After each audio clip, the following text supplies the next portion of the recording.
The speaker's on the front of it.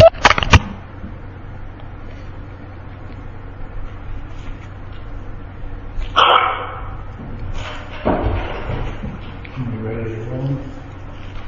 Yes, sir. All right, well, good afternoon and welcome to the Selectmen's meeting of Monday, the 17th of August. The first item on the agenda is to review the minutes of August 3rd. Yeah. All participants have been muted.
I realized you guys haven't seen these.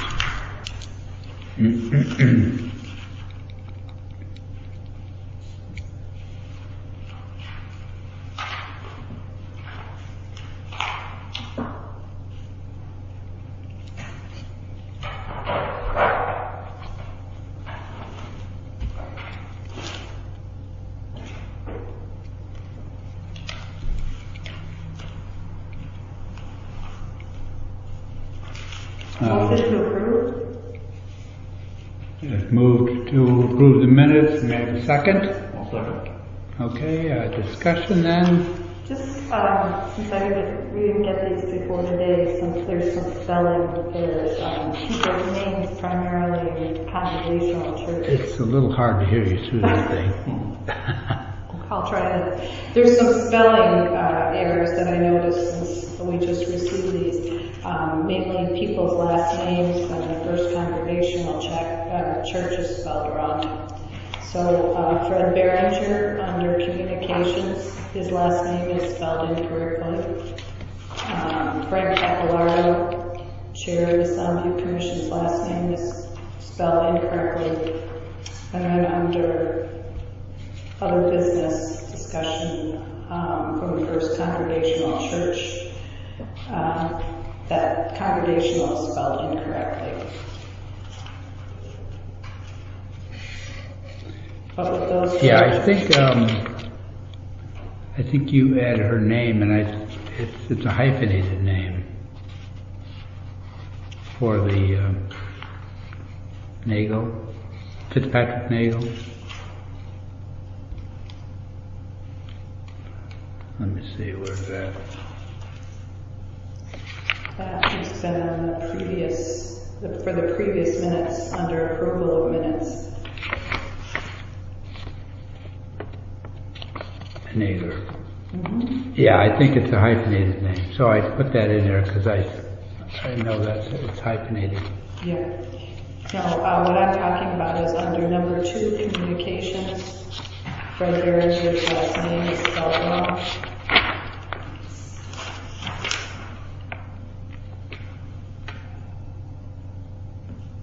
It's just it's E-R-R, right?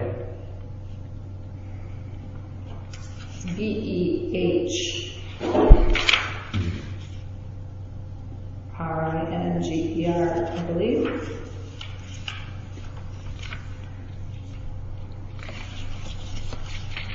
And under number 7, other business, Pappalardo.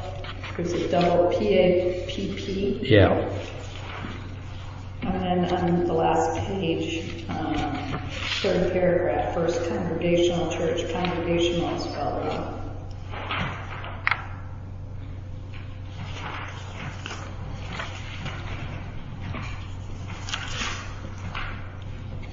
Anything else? All right, we can then vote. All in favor? All right, thank you. Communications, we didn't have communications, and no appointments. Turning to old business, the caseload versus, from Ledge Light versus the caseload in the day is different. So August 14th, Friday, it showed 23 cases. So until we get it from Ledge Light, I think we stay with Ledge Light. Haven't heard to the contrary. So I think it showed 24 in the paper, but I think that's where we stand with that. Concerning the Soundview sidewalks, we sent a letter out to the Hartford Avenue abutters on Hartford Avenue, and we had 5 appointments on Saturday at each person's house that requested a meeting. I think the meetings went quite well. We had our engineer there, and he introduced the project and fielded a lot of the questions, and I think a number of concerns were addressed. Not everybody's 100% on board, but I think after hearing the remarks, I think they were more receptive than not. So I think the committee will meet at its next meeting and just review what actually people had to say and see if there's any follow-up. I think there are a couple of follow-up items that we want to look at, but I think it went quite well. And at the end, the group went up to Route 156 and talked briefly about some of the improvements there. So that was a more abbreviated session on 156. So I thought it went pretty well, though. So we'll carry on with that and I think there have been no further requests, so I think we're finished with the appointments, as far as I know. Yeah, well. We'll see. We did get a request to meet with the owners of the Easy Mart. And I saw a communication from Frank on that, and I would expect he would be open to some improvements there, so long as his curb cuts don't get narrowed down too much on Hartford. I think he'll be fine. So do we have an idea when this thing might start, or would push off the spring? Yeah, we're going to go through the bidding process this fall, and then get our ducks in a row for starting after March 1st. And that won't interfere with our grant or anything like that? No. Good. The construction's only going to take about 16 weeks. So if the weather is agreeable, we'll have all work out fine. Yeah, which could be helpful, because I'm not sure which of these properties may require a connection to the water main for Connecticut Water. We saw some markings on the street indicating there will be connections. So if Connecticut Water works from Labor Day to the end of the year and the sidewalk started in that same time frame, there could be a bit of a overlap. So the fact that this project is not quite ready to be done this fall, I think it helps out with the sidewalk situation. Well, and the hope is, from what we heard from our engineer and what he heard from DO2, is that we'll have a better bid going for a spring start that construction firms like to have that early project to get their business up and running again, and that we might benefit from being one of the first of the block. Yeah. Also, the engineer said that the grant money would likely not be able to accomplish everything. So some of that relates to the fact that on Hartford Avenue there's some special situations with these lots that might require work on behalf of the project to make the aprons and some of their own personal sidewalks work behind where the sidewalks will be, and we couldn't just put the sidewalk in and say, that's it, you know, we have to make the property work for them. So there'll be some additional things that have to be done, but we should, I think the engineering work on Route 156 is not as advanced as it is on Hartford Avenue, so I think probably within the next month or two, for sure, we'll have a much better idea on Route 156, what needs to be done. And so if the engineer's opinion is that we cannot do the whole sidewalk from Crossland to the police station, he can guide us and say, we're only going to be able to go to such and such a place. Might be halfway, 2/3, I don't know where it'll have to stop, but he's told us likely we can't do the whole thing. Okay. So, well, we can basically. yeah. And we'll have the design for the whole piece, so maybe with a steep grant or something else in the future we can finish it. Yeah. Okay. Next is the Mile Creek Bridge. As I mentioned before, the old decking has been removed, and Macnick was out there last week, and Macnick has been working on the bridge abutments, making them ready for the new portable bridge sections. The fabricator of the new bridge units has given us 2 or 3 delays now, a week at a time, but a week at a time turns out to be 3 weeks. So we started on the 13th of July, and pretty much as of last week, Macnick has performed all that he can before the bridge comes in, and then the rest of the work is around finishing up once the bridge is lowered into place. So we don't have a very firm date as to when this will be wrapped up, but it'll likely be through the end of September and possibly into October. So we'll have a conversation with the school. If they start transporting students, they'll need to be aware of it, as well as emergency services and so forth. But regrettably, it's slipped, and it's really not Macnick's fault. It's the bridge fabricator. So, you know, we were held up to a degree because the wires took longer than it should have taken to move them out of the way. But meanwhile, the bridge units were being made during that same period, so it was dual tracking it. So, so far so good in terms of weather and everything else. Nothing's been a problem locally, but we're really hoping to get these bridge sections in, and so we'll get a new update, I think, this week. Tim, is there anything in the contract that the fabricator is penalized for a delay of production? Because they really had an extra year to begin with. I don't know for sure.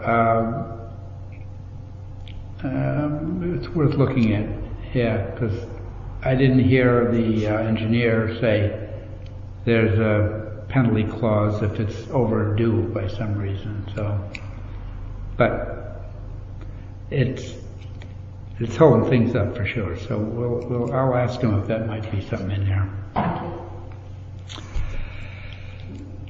Next is the Soundview Sewer. We're getting to the point where we're nearly done with the easement, the street easement, I should say, and there are some intricate rules about we have to have a public hearing, either separately or in conjunction with a Board of Selectmen meeting for the approval, and it requires 2 advertisements in the local newspaper the day, and they have to be spaced so far apart. So I think the new schedule, as I understand it, would be that we will be having a meeting on the 8th of September, and if we do the advertising in August, the latter part of August, talking about the public hearing, then we'll get those ads in. Then we could open up the public hearing as part of the Selectmen's meeting. So we'd have a regular Selectmen's meeting. The first agenda item would be the public hearing, and we'll allow some time for that. Don't know how long, but we could say half, 3/4 an hour or something like that. And that would be done the way we've been doing it. I think we would continue with the audio and the WebEx and so forth. And once the public hearing concludes, then we could have we would, let me see here, we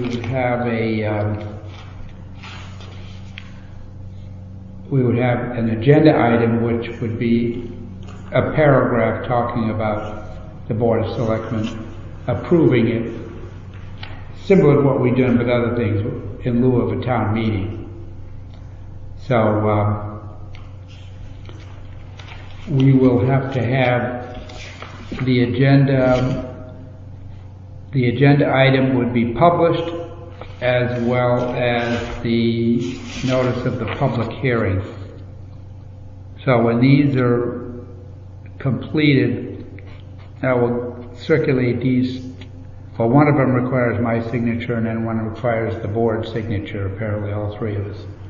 So we'll get those fairly shortly when I get confirmation the day's work for the timing of the advertisements. And I think we're working on the last little details, such as addresses and names of the various beach presidents and WPCAs and so forth.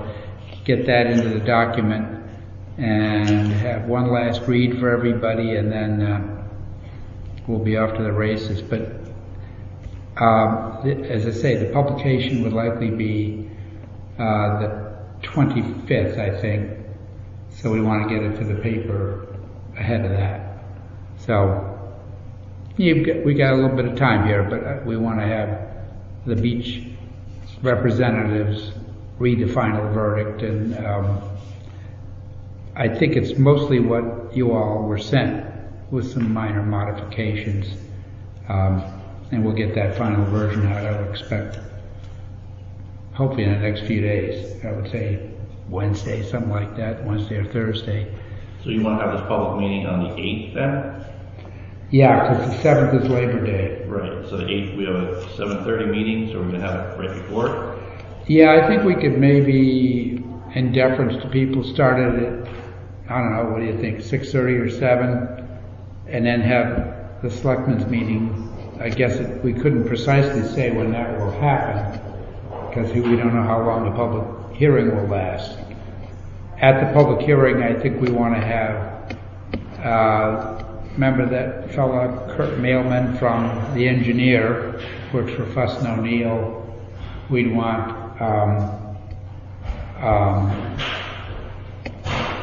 Rich Prendergast, and I don't know if we want to necessarily trouble the attorney to come over here. If you think that would be advisable, we could.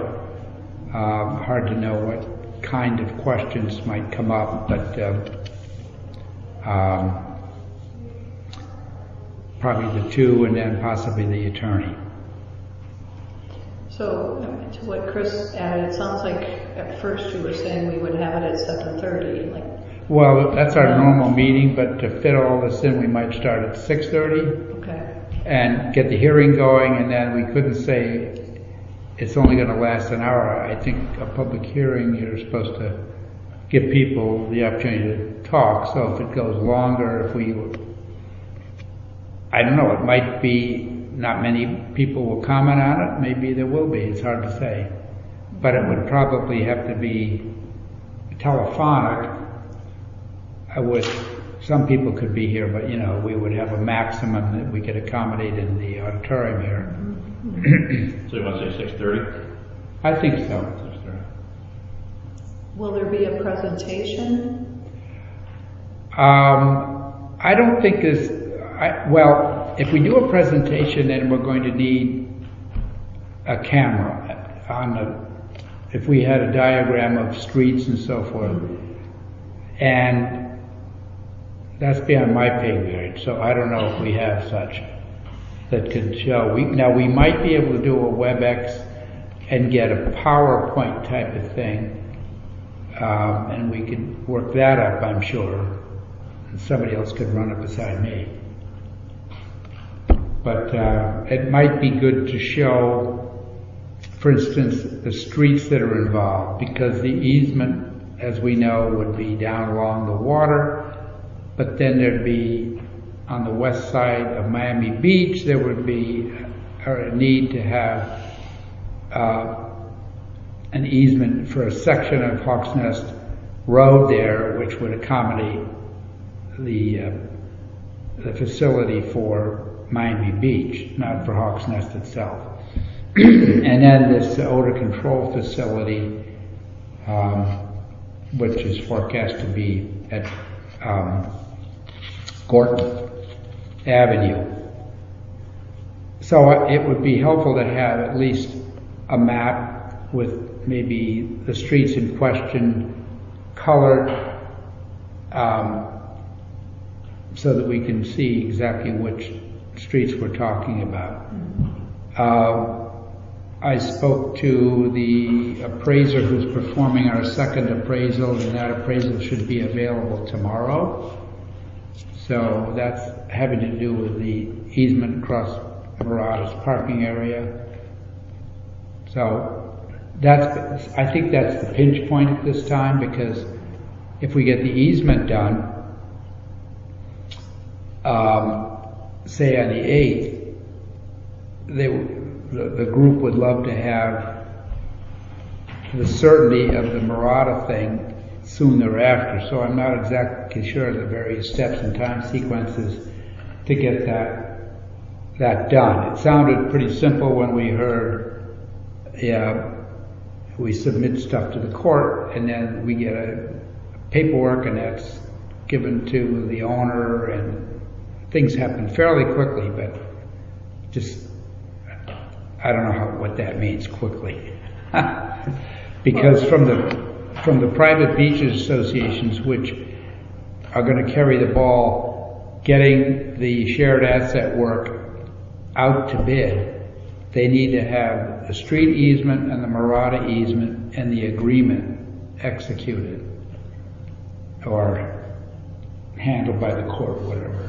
So we're trying to fast track the street easement, and then we're obviously trying to close the doors on all the things that are needed for the Murata easement. So I was thinking, because everything that we need to present, from everything I read quickly here, has to be up on the website.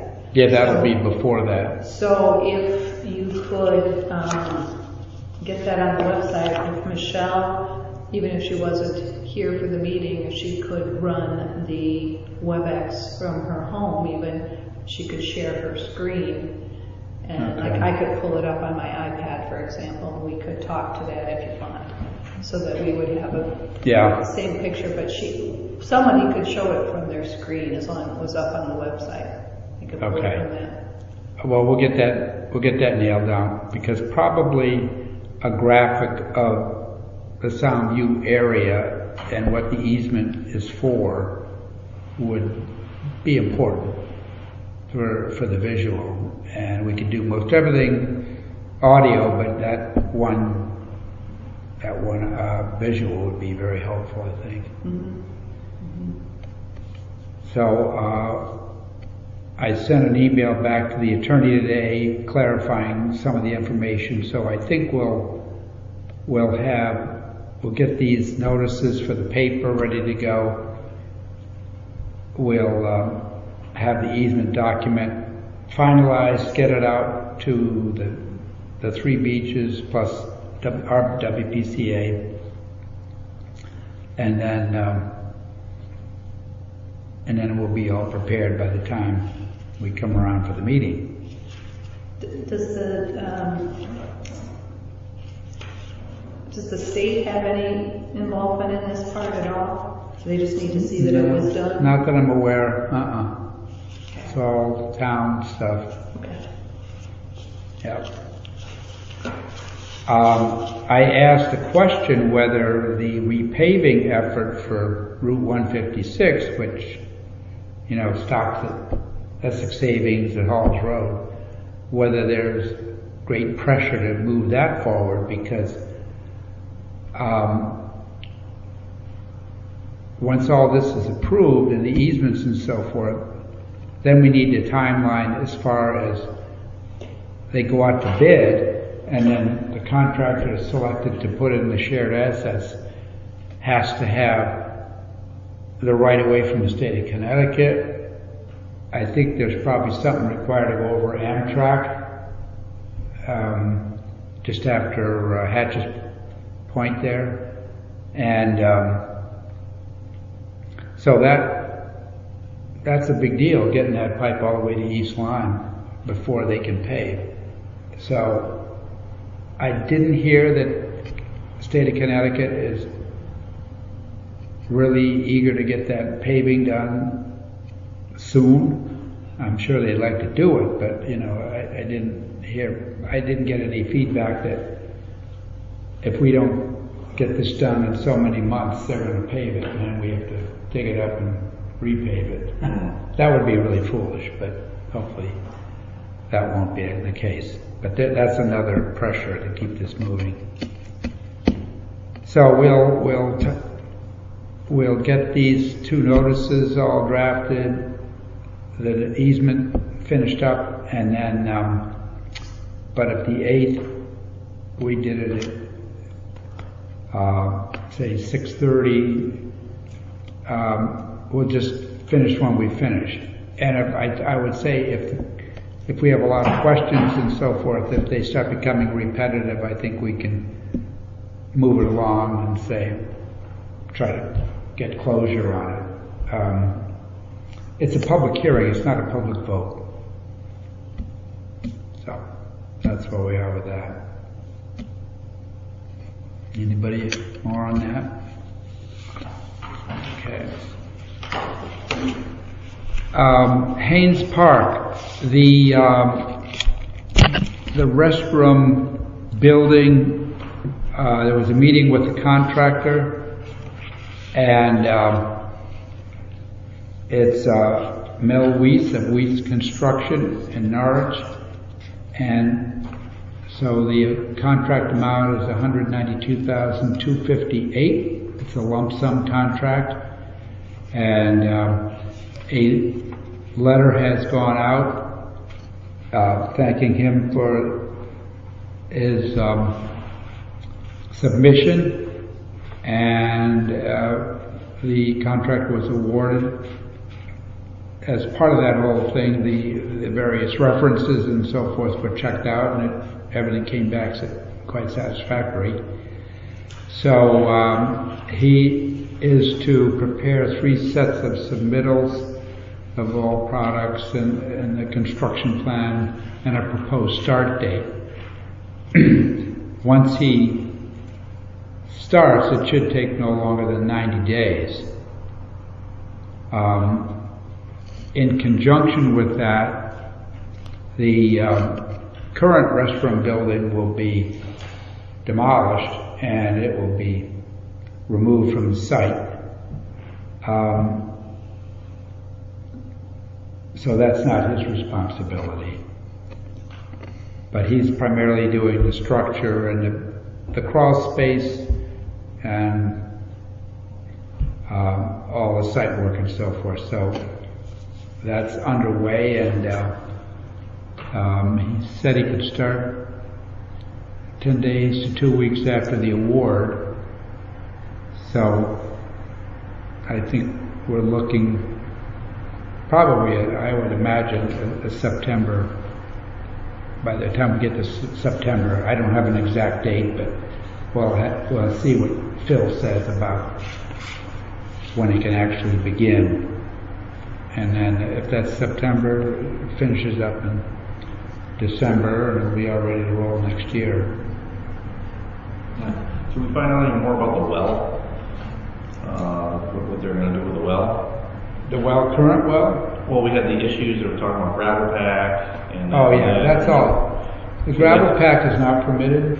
Right, well that's, I mean, Yeah. I know it's not permitted, but we discussed it. Because I spoke with Larry Simon last week on another matter, and I brought this up. And he said, he explained all the, rules and regulations and stuff like that, why we can't do the gravel well and all that stuff. But he did explain that we could possibly drill the existing well deeper. Did that ever explored? I think they went through all that before I arrived, and they did some fracturing, trying to... Yeah, I know they did that, but he was talking about... Because it's down 500 some odd feet now. Yeah, and he said there's wells around there at 800, and he can probably go for 800 for under $6,000, and it's nothing's guaranteed, set in stone that it's going to work. But he said there's a very good chance we put on another 300 feet. So it's just I don't know if anybody's thought about that. I'm sure I don't know. Maybe you guys heard about it during Selectmen's meetings, but what I gather is when there was discussions of either drilling a different well or trying to go deeper and so forth with this, it was a roll of the dice. And everything's a roll of dice. Except new, old, or gravel. So. Well, that's where they came up with the water storage system. Okay. And so that's why the crawl space and 800-gallon storage. Now, what was discussed was if for the boathouse there could be a non-potable water source, meaning take water from the lake. Mm-hmm. Because if they're going to wash the boats, they're not drinking it. And if that were to be allowed, then perhaps one could even think that the toilet water could be use that water source instead of the well.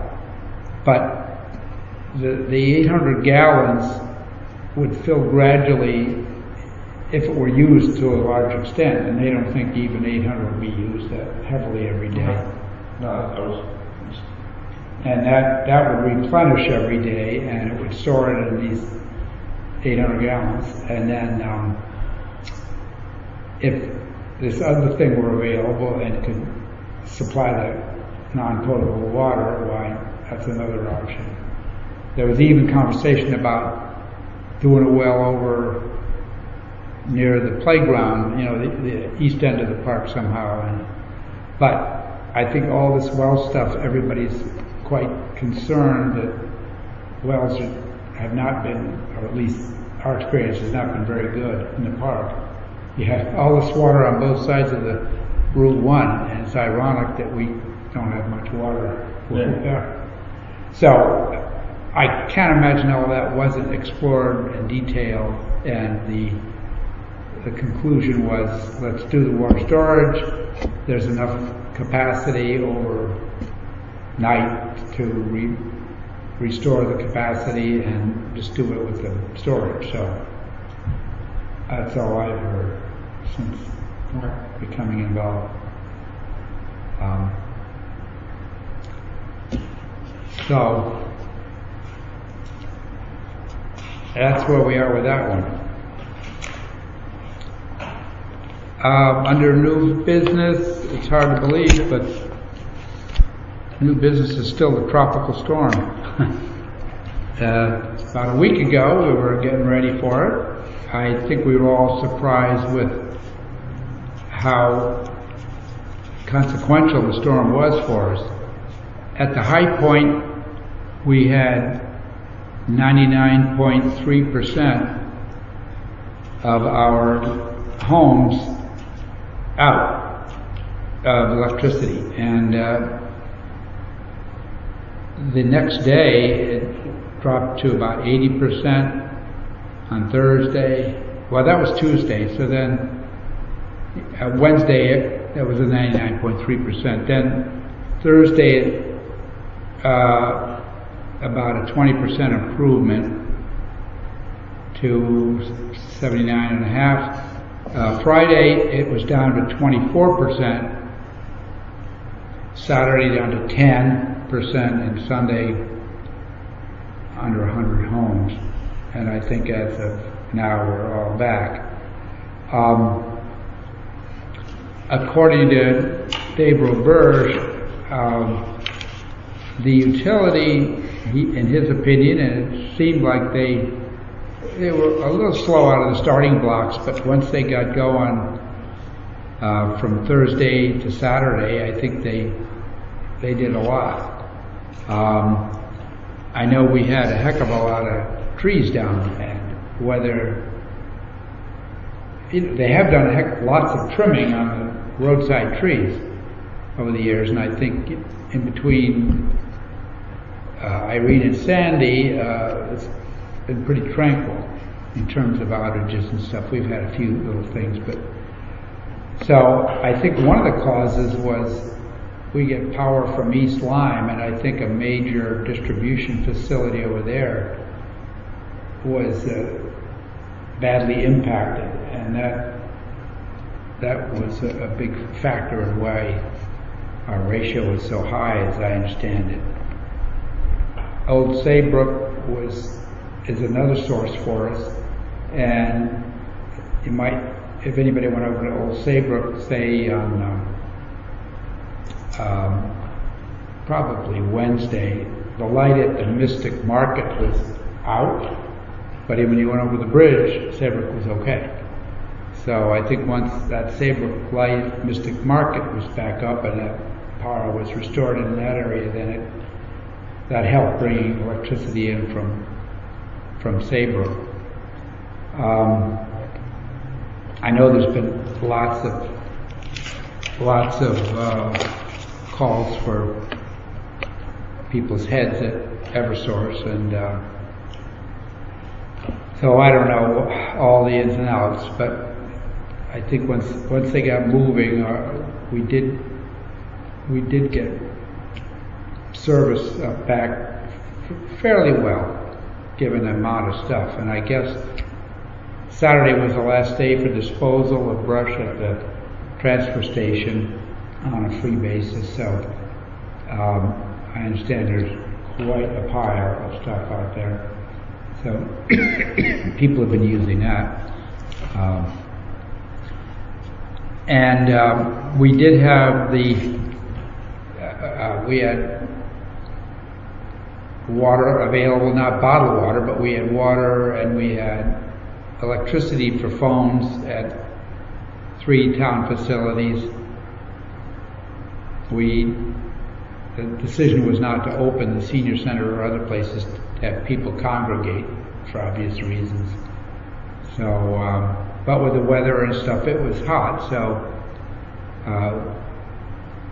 I'm sure people would like to have gotten cooled down, but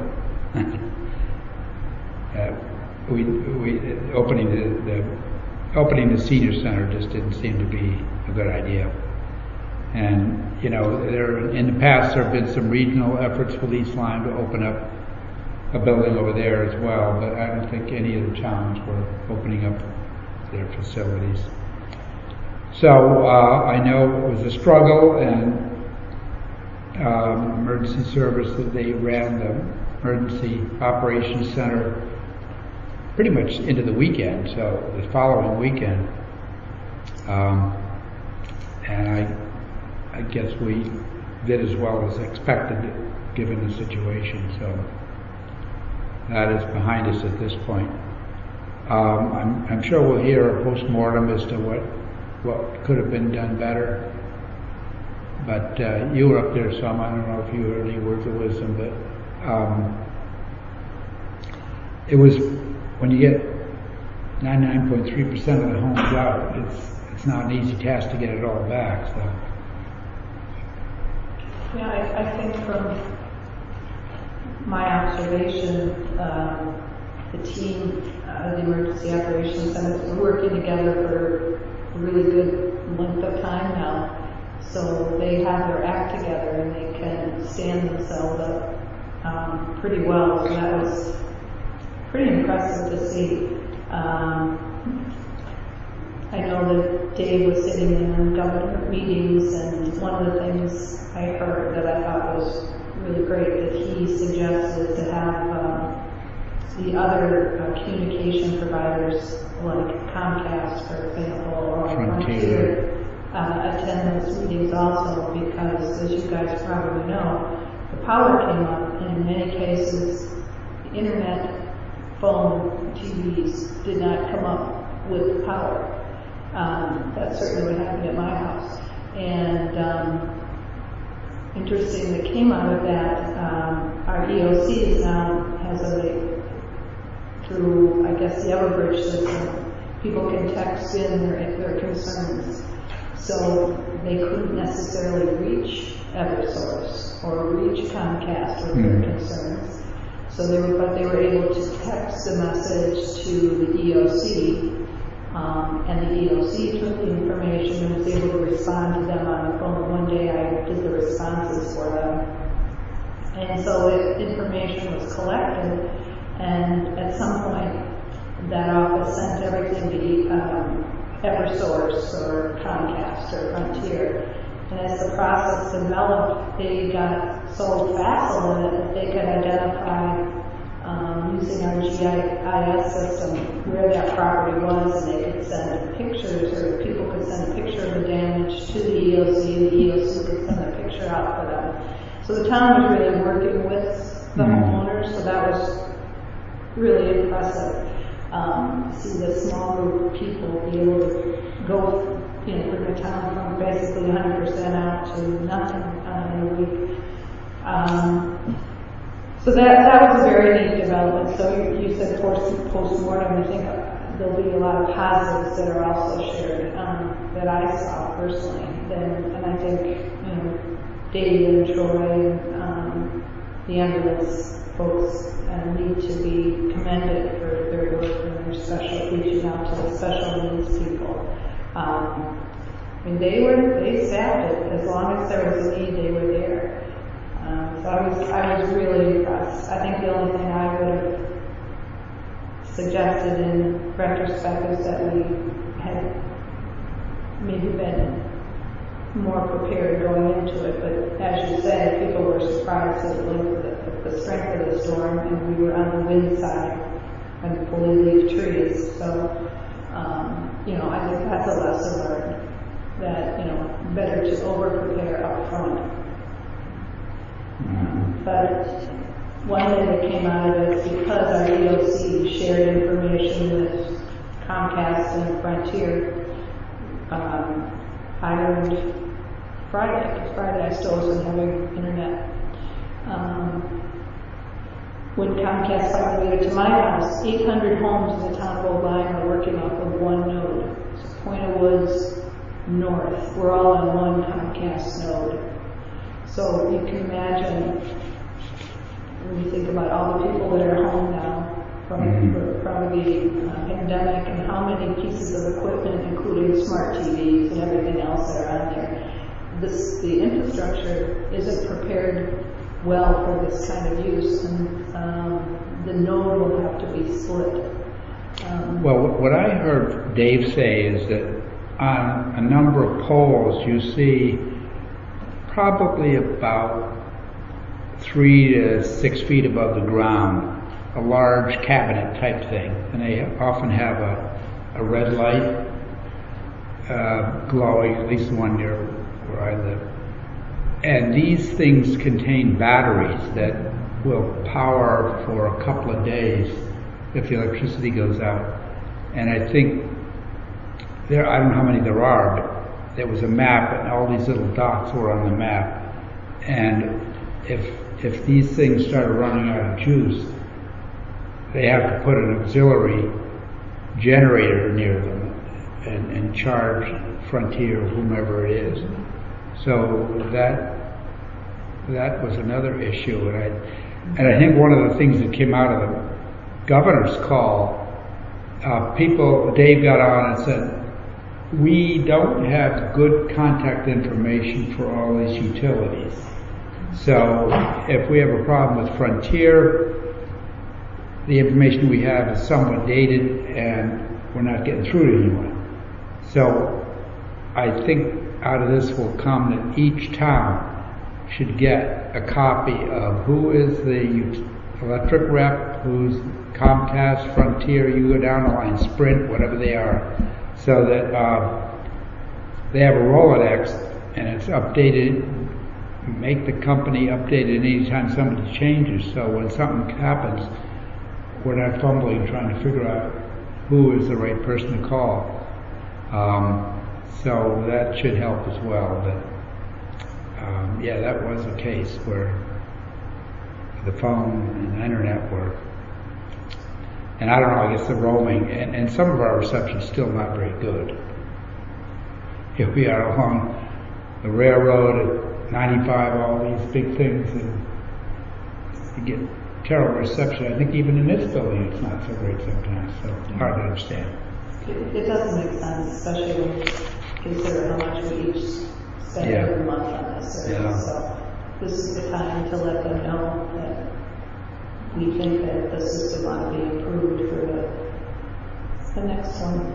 And there will be a next one. Oh, maybe this year it's going. Well, I just want to commend the Public Works Department. Yeah. Those guys did a great job. Ed had those guys, Tuesday night at 8, he had them out till midnight, and I'm back in the morning, clearing up the roads. Yeah. I mean, he was on top of everybody. Really was. Yeah, all the emergency services, all the people that respond to these things are turned to, that's for sure. I think the whole team just does a remarkable job of the teams when the town needs them. Well, the sad thing is, it's like every 3 years we give them a little practice. Yeah. Not the practice you want, but. Yeah. Right. Okay, the next item is the Regional Plan of Conservation and Development. Past Thursday there was a WebEx type of call that included a lot of the land use people, and this was the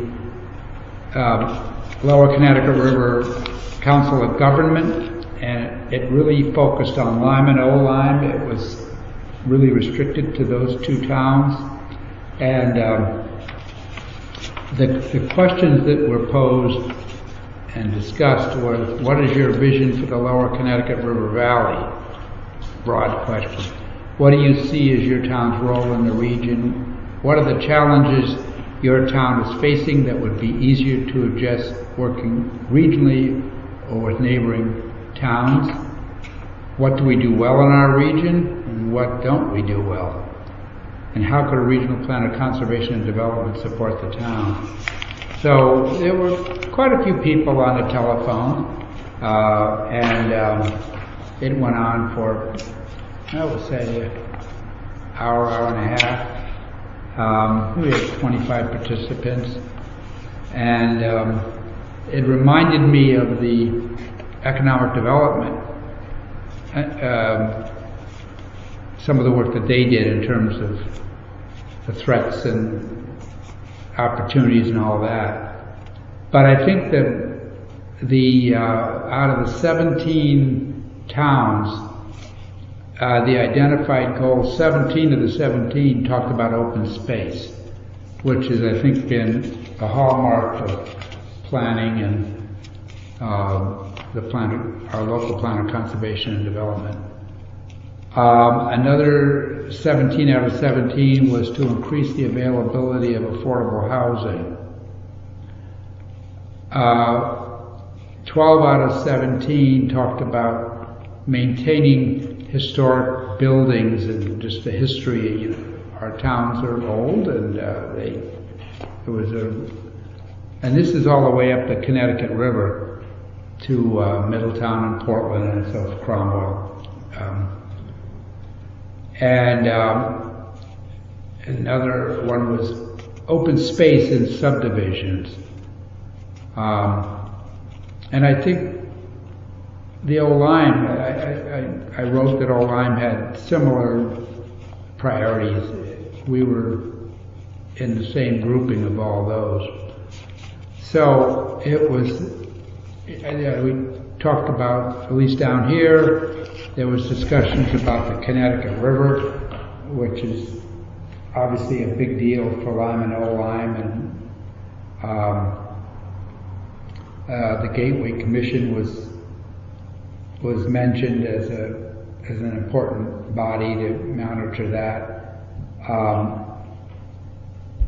But just the river itself, it's the recreation aspect is very big in the good weather, but of course the protecting the environment is another one, and sometimes those two things are at each other's sword points.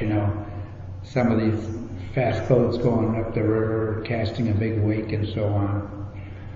But rising water, coastal resilience, short-term rentals were discussed as it's a fact that we have a lot of short-term rentals in Old Lyme. I don't know so much about Lyme, but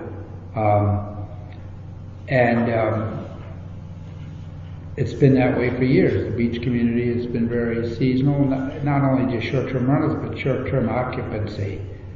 Over time that may change as we get sewers and property taxes force people to think about living there as opposed to just coming down for a month or two. So it was a good session, and I know Harold Thompson was on the wire, and he had some things to say. So it's not the end of the discussion on this at all, but I think it mimics some of the things that were covered with the EDC. Some of the comments there. For us, the railroad, we'll be seeing a railroad bridge in a number of years when they start construction of a new railroad bridge. And just I-95. The pandemic is changing the dynamics of our town. You see a lot of orange plates, and the realtors are all saying things are pretty good. Maybe in the appraisal business you're seeing it too. So there are people have figured out that they can do their job and live where they want. Don't have to be in Fairfield County or a suburb of Boston. They can come to Old Lyme and get on a train and go either place pretty easily. And so will that have an impact? So it was interesting, and they will be putting together some of the thoughts, and I forget what the next benchmark will be, but this was a step of several. And I think our planning commission is working on end of the year, but the COG is also doing the same thing. They're trying to come up with their regional plan. Yeah, this is the first one. Is it? Mm-hmm. The first one for them? Yes. So they have till sometime next year, I think March of 2021. Oh, so longer than our town one. Yep. Yeah. Well, Sam seemed to be on top of it pretty well, so that was good. And then, last under new business, we have a new town visiting nurse, and her name is Denise Pierce, and Denise has been working with the VNA of Southeastern Connecticut for 14 years. That's what I read in her brief release there. I am not sure just when she starts and where she will be situated and all that. I imagine she would ultimately be at the senior center, but I'm not sure what the short term is going to be. But as I understand it, she will be making house calls and the like.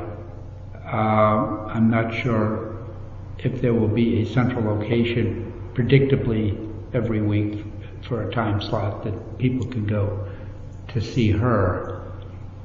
And obviously people coming to see the nurse are probably not feeling well, so I think that would create a little angst depending on where the location is, so haven't heard that. But Denise Pierce will be our new visiting nurse. I'm not sure if she's actually started or is designated to start soon, but we'll be eager to meet her and learn more about it. And we'll get something on the website when we have more information. So I guess at this point we are prepared to speak to public comment. All participants have been unmuted.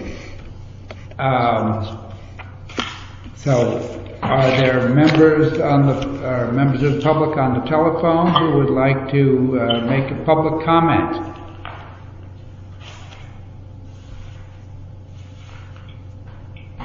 Going once, twice, 3 times. Okay.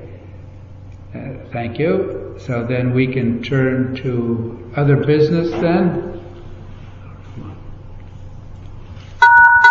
All participants have been muted. Selectmen have anything more they want to bring up right now? One quick question that was brought up to me today. A question I was asking Dave right before the meeting, Roberge. There was a rumor that there might have been some outbreak down of COVID in Point of Woods. Did anybody hear that? Yeah. I saw it on Facebook. It's got to be official. I don't know how much we're at liberty to discuss, but there were signs posted within Point of Woods by, I'm not sure whether the board put them up or individuals, but allegedly somebody from out of state came in and there was some a party, if you will, possibly at the beach, and maybe there were other individuals who were infected by this person. That's the storyline that has not been confirmed. I think possibly the reason we're not hearing more about whether it's the case is that remember we commented that there was a person who reported in no line lived in Florida at the time. So if the parties that are involved are from other places, and in fact they diagnosed positive and they went to a healthcare facility and got tested or whatever, they might report to their home of record, which might not be O-line. So that's one possibility. I think there was something in the newspaper talking about one of the people who would be fined for not self-quarantining and that sort of thing. Oh, is that part of the same thing? I think Yes, so. Okay. Yeah. So at this point we have nothing that we can say in a way a confirmation. So I think there's probably some contact tracing going on if they are convinced that this is a real deal, and they'll try to contain it, but that's all that I've heard myself. So. But it just points out that if somebody comes in from another state, which we have plenty of them on the list, that's the value of doing a self-quarantine situation now. Anybody who is already has the virus and travels, well, that's a different matter altogether, because now you're really being, and I don't know the details, but we're one to travel with knowing that you might be ill. That's not good. So we'll see. But nothing official that I've heard.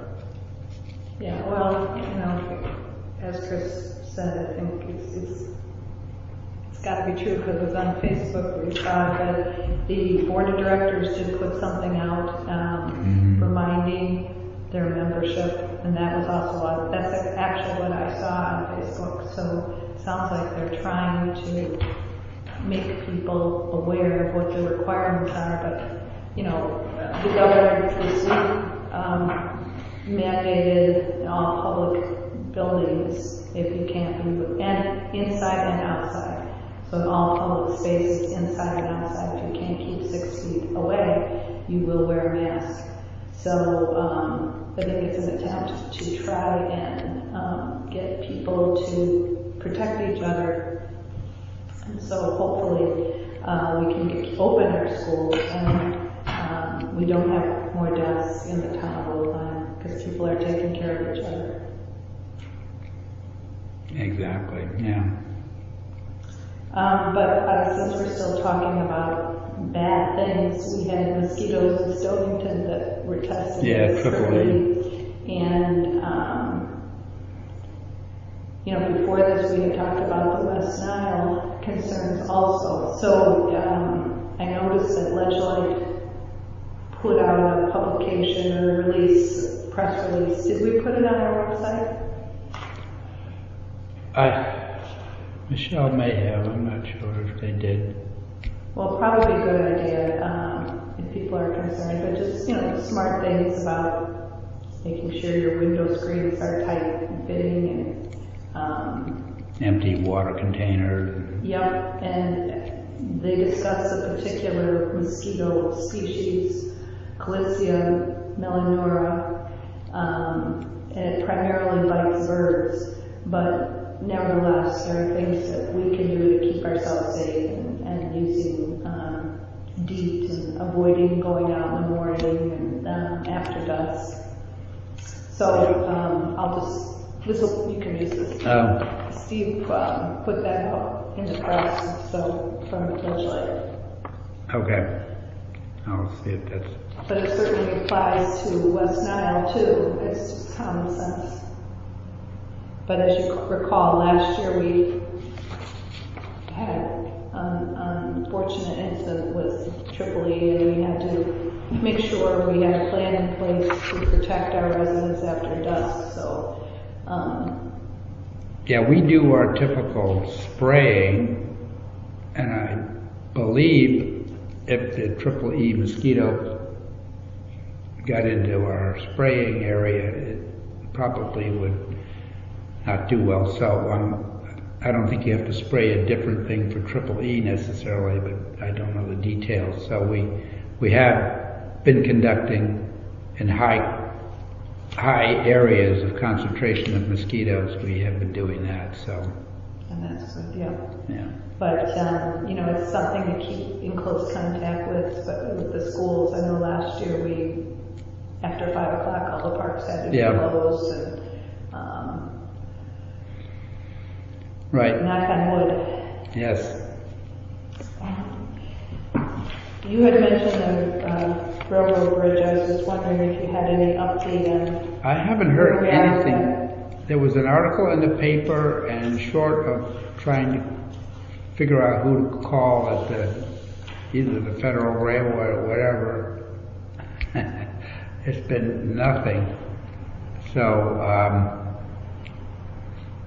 I guess we could try to network and find out who, from the old days, who was the proper person to call and get the timing of when they're thinking of doing the bridge and so forth. Because I think it's supposed to happen, probably 2 or 3 years. It's not way off. I think it's not immediate, but I think it's And I gather it'd be Federal Railway Administration.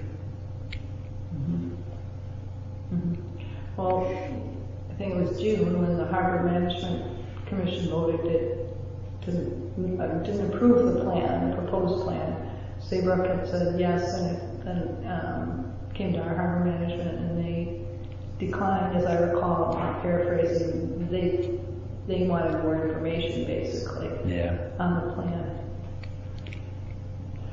Yeah, I imagine you'd have to have a pretty compelling reason to thwart replacing the bridge. Because it was, what, 1911 was it? Something like that, so. It was over 100 years old. Yeah, exactly. Yeah, well, maybe I could call Carl Fortuna and see if he might have a contact. Thanks. And I skipped the other bad thing. We saw from Steve Mansfield that there was E. coli reported in Mile Creek apartment wells. Both wells were contaminated. So I assume they went back and chlorinated the wells or bleached the wells. And do you know if the subsequent tests? I haven't heard. You know, they were closing Rocky Neck and was it Edge Lee or somewhere over there, but I haven't heard anything more after as a follow-up. It seemed like it was an isolated thing, and I know Springfield had a problem because I believe they still had the old-fashioned where the stormwater is mixed with the sewage, and then when they have a rain event, they open the floodgates literally. But I don't know if this was related to that, because it would seem to come down, and usually that stuff migrates to the east. But I haven't heard anything new, nor I don't think we've gotten any new emails about it from Ledge Light. But I think they were elevated. I don't think they closed beaches, it was just elevated some. Yeah, this is their drinking wells. Their community drinking wells had E. coli. So this was August 3rd, so by now, I would have thought we would have gotten a yeah, particularly after the rain and so forth, probably helped out. Right, and you know, I would have thought if the residents were worried, they would have gotten in touch with your office and maybe needed some drinking water. Yeah, it was nothing that was like newsflash that I saw, so it's fairly low key. Well, maybe we could check on that, because that's a couple weeks now. Yeah. And then I noticed, I knew at our last meeting I passed out at the end just a resolution for your input. And then maybe we could put that on the agenda for the next meeting. I know it's going to be a big meeting, but with the hearing. But the resolution of racism is a public health crisis. The resolution. Yeah. Yeah. It's on the agenda for next meeting. If that would be possible, I would really like to have a discussion on that. Yeah. Thank you.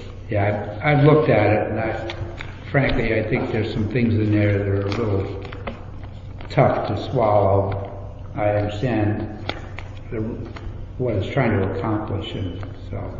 Yeah, I mean, we can kick it around. It's a discussion point, and there may be just parts of it that pertain to our vision, our hope for treating people equitably, as we do. But that's the thing. I mean, I think the tone seems to infer that, let's take O-Line. That O-Line has a problem, and so I think it's more of a negative approach than it is a positive approach. I don't really think that O-Line is for the most part racist. Could there be an individual or two or more? Maybe.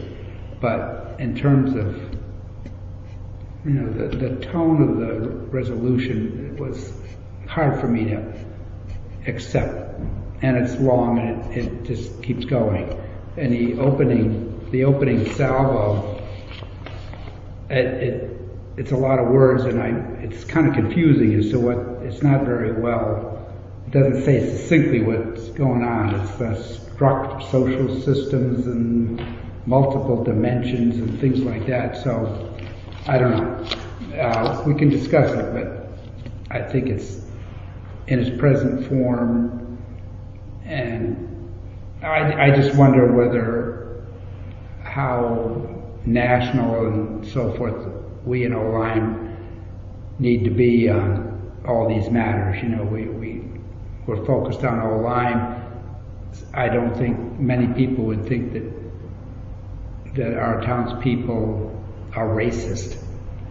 And well, I think you're right about that, and I think you saw that. I mean, we all spoke at the Black Lives Matter, but I think the intent of the resolution is to acknowledge that racism exists in the United States, and how we as a town deal with that racism, which affects the health outcomes primarily of many people.